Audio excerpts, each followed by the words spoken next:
This has been in my spirit for the last 2 days, and I don't know why God placed it there, but I got to share it with you because it's been on me. I think it was 1983. I was a sophomore at North Fort Myers High School.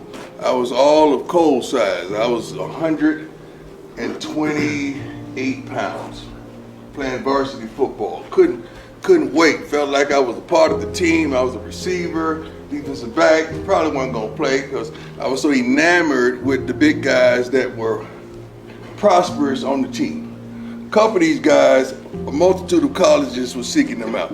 They were our best guys, and one of those guys happened to live right behind me, where I stayed on 1625 Henderson.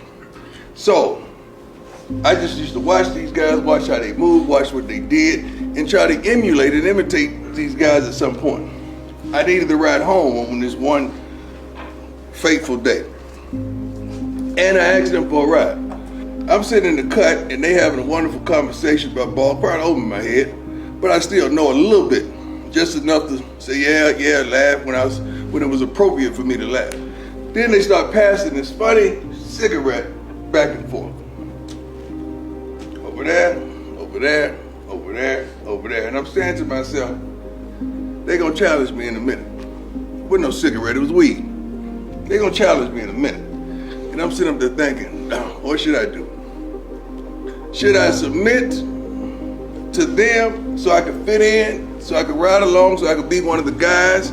Or how do I get out of this situation? Do I say, no, I just hit something this morning? Or do I just say, no, let me out? I'm sitting up there thinking about my mama the whole time. Because I know darn well if I walk in that house smelling like fire, my mama gonna crank that thing up and she gonna whoop me like I'd never been whooped before.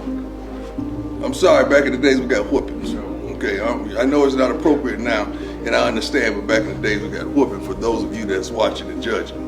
So I said, can y'all pull over? They're like, man, what you talking about? I said, man, can y'all just pull over, please? They appeased me.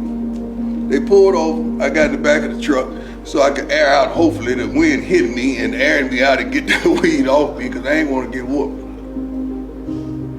And we went on home.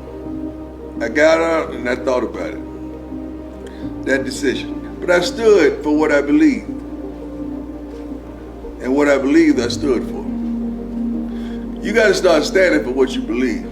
If you believe you're going to be a pro, practice like it. If you believe you're a good guy, be that. If you believe, whatever you were taught at home, hold on to those morals and do not sacrifice that. Stand up even when the pressure's on you. Stand up to what you know is right. Some of y'all are failing and not standing for right. You're submitting yourself to ignorance and adolescence when you know better, especially when you have a multitude of men that have lived a life and women that have lived the life that you desire to make it to. That just is a quick story I wanted to share with you, and I hope it touched and blessed somebody in here that's in the decision-making process.